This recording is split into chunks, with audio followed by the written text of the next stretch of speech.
Hello and welcome to the newsroom. I am Mary Kanu.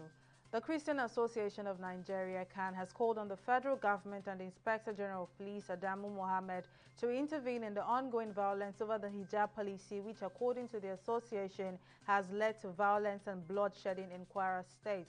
CAN, in a statement issued on Wednesday by the CAN General Secretary Joseph Bade Daramola, said Governor Abdul Rahman Abdul Razak should be held responsible if the matter degenerates. According to the religious body, the governor's pronouncement on the issue of hijab wearing is in violation of the court's directive on the matter, and the status quo should be maintained until the matter is resolved by the courts.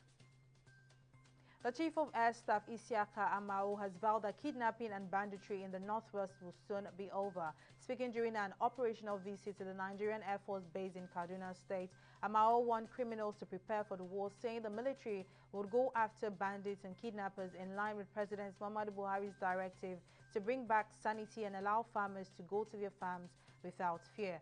Amao gave an assurance that the military was ready to deal decisively with bandits, terrorists, and other criminals disturbing the peace in the country.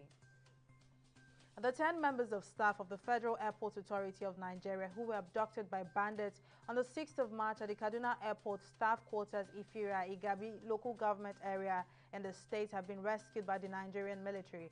Addressing a news conference on Wednesday evening, the Kaduna State Commissioner for Internal Security and Home Affairs, Samuel Aruwan, said the victims were rescued by troops. According to Aruwan, Governor Nasir El-Rufai met with the rescued citizens to encourage them and assure them of the unwavering commitment of the Kaduna State government. And Nigeria's Minister of State for Budget and National Planning, Clement Agba, has said the government is working out how to pay for COVID vaccines. During an interview at the end of the Federal Executive Council meeting on Wednesday in Abuja, Agba said the federal government has set up a committee to work out the payment mode for the vaccines, explaining that the committee will determine how the state and the federal government would share the cost of the vaccine. According to figures from the Minister of Health, Osage Ehanire, the federal government will require about 400 billion naira to vaccinate 70% of Nigeria's 211 million population. Of the amount, 156 billion will be needed in 2021 and 200 billion in 2022. The Debt Management Office on Wednesday disclosed that the federal government will offer 150 billion naira bonds for subscription in March. A circular by the DMO on its website showed that the breakdown of bonds consisted of 3 bonds worth 50 billion naira each, which would be auctioned on March 24th and have a settlement date of March 26th. The organization had earlier disclosed that the federal government bonds for February worth 150 billion naira were oversubscribed by 39.51 billion naira. And Tanzania could have its first female president and Vice President Samia Suluhu following the death of President John Magufuli on Wednesday. According to the law in the country, Suluhu will not be acting president but will take over full powers as head of state and can appoint her own cabinet and even change some of Magufuli's policies.